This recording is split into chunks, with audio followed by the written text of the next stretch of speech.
तो hello guys, episode 5 की शुरुआत में हम देखते हैं सैरी अमित का बनाया हुआ केक खा रही होती है। सैरी अमित से कहती है, तुमने ये केक बहुत अच्छा बनाया है, तुम्हारे हाथों में तो जादू है, ये केक बहुत ही बढ़िया है। ये बात सुन के अमित बहुत खुश हो जाती है। सैरी उसे कहती है, तुम मुझे भी ऐसा केक बनाना सिखाओगी। अमित ये सुन के कहती है, तुम ये केक किस जेंटलमैन के लिए बनाओगी सैरी। उसकी ये बात सुन के सैरी शर्माने लगती है। अमित उसे हाँ करते हुए कहती है, तुम्हारी स्माइल से मुझे पता चल गया तुम ये केक किसके लिए बनाओगी सैरी। तभी वहाँ पे कैप्टन जर्मन गेट आता है, जिसे देख के अमित घबरा जाती है। वो उसे खाने को केक देती है, लेकिन वो उसे कहता है, मैं इसे बाद में खाऊंगा, आप इसे अपने पास ही रखिए। एंड वो सारी से कहता है, मुझे आपसे कुछ काम की बात करनी है। अगले सीन में जर्मन गैंड उसे अपने साथ ले जाते हुए कहता है, आपको किंग और अनाबस ने एक मीटिंग में बुलाया है।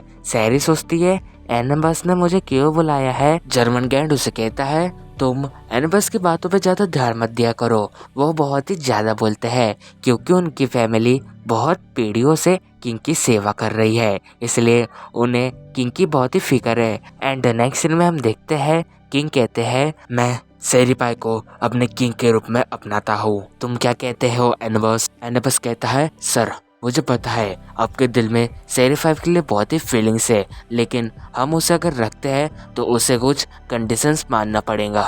मैं आपको बता दूं, वो हमारे फ्यूचर क्वीन बनने के काबिल नहीं है। सबसे पहली बात, उसे यहाँ के लोग पसंद नहीं करते, तो वो हमारे देश के लोगों को कैसे ट्रीट करेंगी। इसलिए मैंने एक कॉन्ट्रैक्ट बनाया है।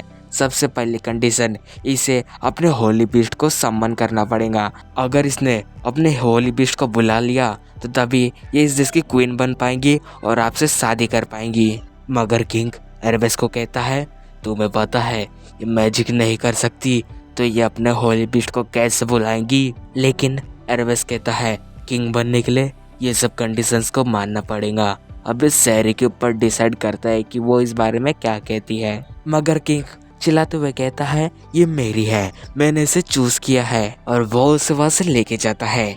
लियो उसे कहता है, तुम उनकी बातों पे ज्यादा ध्यान मत देना। लेकिन सैरी उसे कहती है, अगर मुझे आपकी क्वीन बनना है तो मुझे ये सब कंडीशंस माननी पड़ेंगी। मगर किंग कहता है, तुम्हें ये सब करने की जरूरत नहीं है, मैंने तुम्हें अपनी क्वीन मान लिया है और मैं ही तुम्हें प्रोटेक्ट करूंगा। अगले सीन में हम को और कॉर्पस को देखते हैं, जो सारी से कहती है, तुम चिंता मत करो, किंग ने तुम्हें कहा है कि वो तुम्हारा ख्याल रखेंगे तो वो जरूर रखेंगे। और मैजेस्टी ने भी हमें तुम्हारी देखभाल करने की जिम्मेदारी दी है और हम तुम्हारा ख्याल जरूर रखेंगे, क्योंकि तुम हमें बहुत ही पसंद हो सैरी। अगले सीन में हम देखते हैं सैरी जर्मन गेट को देख रही होती है और सोचती है, ये दोनों किंग की बहुत मदद करते हैं, तो मुझे इनकी कंडीशंस माननी पड़ेंगी, तभी मैं इस देश की क्वीन बन सकती हूँ। अगले सीन में सैरी सोचती है, मैं किंग के लिए बहुत मुसीबतें खड़ी कर रही हूँ, मुझे कैसे न कैसे करके इन सारी मुसीबतों से छुटकारा पाना पड़ेगा। जब मैं यहाँ पे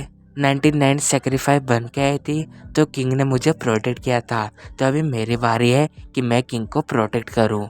अगले दिन हम देखते हैं सैरी एनाबस के कॉन्ट्रैक्ट पे साइन कर देती है और कहती है, मैं वो सारी कंडीशंस मानने के लिए तैयार हूँ जो एक क्वीन बनने के लिए करनी पड़ती है। तभी वहाँ पे किंग आ जाते हैं। वो उसे कहते हैं, तुमने इस कॉन्ट्रैक्ट पे साइन क्यों की सैरी। सैरी उसे कहती है, मैं आपको और दुख में नहीं देख सकती, मैं वो सारी कंडीशंस मानने के लिए तैयार हूँ जो एक क्वीन बनने के लिए करनी पड़ती है। उसके बाद हम देखते हैं सैरी उस मैजिक को करने के लिए तैयार हो रही होती है। सारे लोग उसे वैसा करते हुए देख रहे होते हैं। सैरी फिर मंत्र पढ़ने लगती है, जिससे वहाँ पे एक जोरदार रोशनी निकलती है और उस रोशनी की वजह से सारी बहुत दूर जाके गिरती है। मगर सैरी हार नहीं मानती है, वो फिर से कोशिश करती है, लेकिन तभी भी वैसा ही होता है। उस रोशनी की वजह से सैरी बहुत दूर जाके गिरती है। फिर सैरी सोचती है, किंग ने जो कहा था वो सही कहा था, मैं ये नहीं कर सकती हूँ।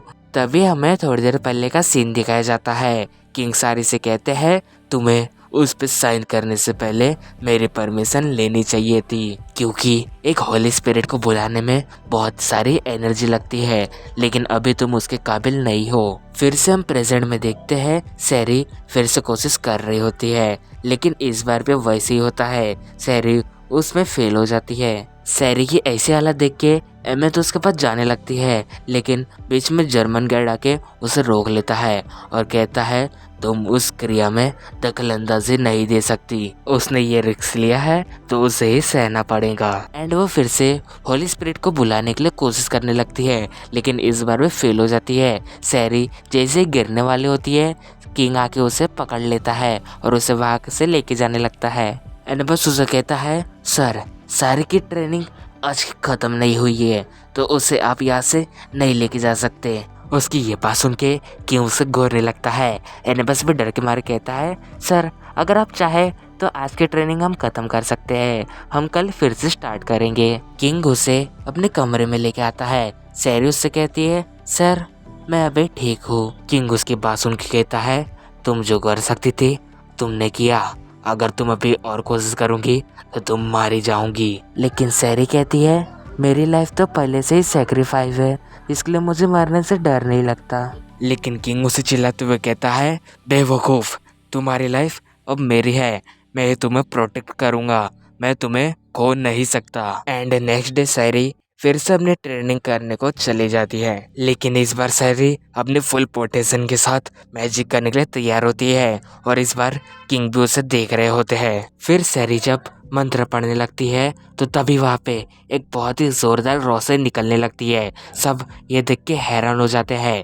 किंग उसे देख के कहते हैं अभी तुम ये कर सकती हो सैरी। और हम देखते हैं सैरी अपनी पूरी पावर लगा देती है और अपने होली बिस्ट को क्रिएट कर देती है। सैरी जब देखती है तो उसका होली बिस्ट एक छोटा सा पंछी होता है। फिर वो अपनी पूरी पावर लगाने की वजह से बेहोश हो जाती है और किंग उसे अपनी बाहों में ले लेते हैं। एंड नेक्स्ट सीन में हम देखते हैं सैरी का जो पंछी होता है वो पूरा खाना खा रहा होता है। किया और कुलपस उसे कहते हैं ये खाना हमने सैरी के लिए लाया था, उसकी एनर्जी पूरी खत्म हो चुकी है तो वो इस खाने को खा के अपनी एनर्जी बढ़ा सके। और तुम पिद्दी से पंछी को देख के लगता है कि तुम एक होली बिस्ट भी नहीं हो। उन दोनों की ये बात सुन के वो अपना इंट्रोडक्शन देता है मेरी पावर इमॉर्टल है, मेरा नाम फिनॉक्स है और जब मैं एक होली बिस्ट बनता हूँ तो मैं एक गोल्डन बर्ड में क्रिएट हो जाता हूँ। तभी वहाँ पे अनबस आता है। वो सारी से कहता है माफ़ करना, मैंने तुम्हें तकलीफ दी, मैं यहाँ पे तुमसे कुछ बात करने आया था। तुमने जो होली स्पिरिट को बनाया है वो सही से देखने में लगता है कि बहुत कमज़ोर है, तुम्हें इसे बहुत ही ट्रेन करना पड़ेगा ताकि ये एक होली बिस्ट बन सके। और इसे देखने से लगता है कि ये तो उड़ भी नहीं सकता होगा। उसकी ये बातें सुन के फिनॉक्स एंग्री हो जाता है और उस पर चिल्लाने लगता है, लेकिन उसकी बातें किसी को भी समझ में नहीं आ रही होती है। अमित सारी से पूछती है ये क्या कह रहा है। सैरी उसे बताती है ये अपनी पूरी जिंदगी के बारे में उसे बता रहा है। इसके बाद हम देखते हैं सैरी उस पंछी को उड़ने की प्रैक्टिस करा रही होती है। सैरी उसे बताती है सारे बच्चे अपने मम्मी पापा को देख के उड़ना सीखते हैं तो तुम्हें भी वैसे ही करना होगा। और सैरी उसे उड़ के दिखा रही होती है, मगर उसे ये नहीं पता होता कि उसे भी उड़ना नहीं आता और वो नीचे गिर जाती है। मगर सैरी हार नहीं मानती है और उसे बहुत सारे उड़ने के टेक्निकें बता रही होती है। थोड़ी देर बाद फिनॉक्स सैरी से कहता है अब बहुत हो गया, अब मैं ये नहीं कर सकता हूँ, मैं कोई भी प्रकार का इमॉर्टल नहीं हूँ, मेरे पास कुछ पावर नहीं है, मैं तो बस एक छोटा सा चिकन हूँ। उसकी ये बात सुन के सैरी उससे कहती है मुझे माफ़ कर दो फिनॉक्स, लगता है मैं कुछ ज़्यादा ही जोर लगा रही थी, लेकिन मुझे पता है तुम यहाँ पे सबसे अच्छा उड़ सकते हो, मगर तुम अपना हौसला मत गवाओ। मैं तुम्हें एक बात बताऊँ, जब तुम यहाँ पे आए थे तो तुम्हें देख के मेरे अंदर बहुत सारा कॉन्फिडेंस आ गया था। तुम चाहे कितनी भी छोटी हो लेकिन तुम कोशिश करोगे तो तुम उड़ पाओगे, इसी वजह से तुम होली बीस्ट भी बनोगे। और अगले दिन सैरी फिनॉक्स को खाना खाने के लिए बुला रही होती है, मगर फिनॉक्स उसे नहीं मिल रहा होता। वो देखती है कि फिनॉक्स एक बिल्डिंग के ऊपर खड़े होके उड़ने की कोशिश कर रहा होता है, मगर तभी हम देखते हैं कोई उसे मारने की तैयारी कर रहा होता है। फिर हम फिनॉक्स को देखते हैं, मैं ये सब क्या कर रहा हूँ, मैं तो छोटे पंखों के द्वारा कैसे उड़ पाऊंगा। मैं जब पहली बार एक होली बिस्ट बना था तो तब मुझे कितनी मुसीबत आई थी, मैं तो बस मरने ही वाला था, मैं ये नहीं कर सकता, मैं फिर से अपनी जान को जोखिम में नहीं डाल सकता, मैं ये नहीं करूँगा। तभी उसे सैरी का हंसता हुआ चेहरा दिखाई देता है और वो हौसला करके वहाँ से कूद जाता है। सैरी उसे देख के कहती है मुझे पता है तुम उड़ सकते हो। फिनॉक्स जैसे ही दूसरी बिल्डिंग पर पहुंचने वाला होता है उसका पैर फिसल जाता है और वो नीचे गिरने लगता है और वो सोचता है मैं मर ही जाऊंगा। तभी वो देखता है सैरी भी उसके साथ कूद जाती है। फिनॉक्स सैरी को देख के कहता है क्या ये पागल है, ये मुझ जैसे एडेड को बचाने आई है, मैं इसे मरने नहीं दे सकता। लेकिन तभी फिनॉक्स एक होली बीस्ट में बदल जाता है। सैरी उसको देख के कहती है तुमने कर दिखाया, तुमने अपनी पावर वापस पा ली। और नीचे में खड़े सारे लोग ये देख के हैरान हो जाते हैं। फिर सारी भी उड़ते हुए किंग को देखती है और वहां से कूद जाती है। वो गिरते गिरते किंग की बाहों में पहुंच जाती है और यही भी हमारा एपिसोड 5 एंड होता है। Thank you for watching my video.